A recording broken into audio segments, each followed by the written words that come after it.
So, you want to be a regional anesthesia expert. Or maybe you throw in a block or two to help out once in a while. Hopefully this video doesn't change your mind.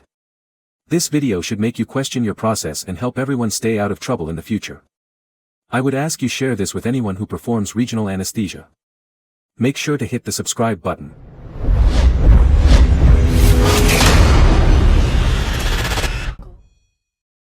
This interscalene block was performed on a healthy patient with a below-average BMI. It was the definition of very routine ultrasound-guided nerve block. Watch closely from the beginning. As always, a full ultrasound exam was performed before the block needle was picked up. Immediately a relatively large artery was identified running transversely between C5 and C6 in this plane. The transverse orientation of this artery makes it more difficult to identify initially, as we are normally associate round pulsating structures as arteries. Wait, it gets better.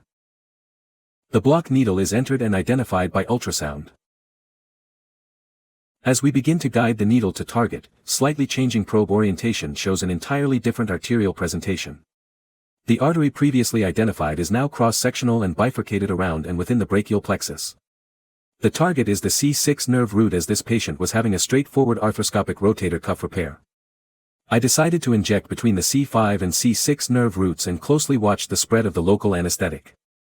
We were carefully aspirating between each injection, paying close attention to the needle hub to identify the presence of heme on aspiration. Pro tip: if you don't see tissue displacement by local anesthetic injection, you must question intravascular injection. This is true even if heme is not present on aspiration. Regional anesthesia is a dynamic procedure. It is important to maintain vigilance in visualizing the block needle, and in this case checking planes superior and inferior to the needle to keep tabs on the location of the aberrant artery. This requires constant adjustment and movement of the ultrasound transducer during the procedure. This image is amazing, showing the artery splitting the nerve roots with local anesthetic present exactly where it is needed and intended to be. Epinephrine was used in the block solution, and it is important to note there were never heart rate changes or signs of any intravascular injection using this procedure.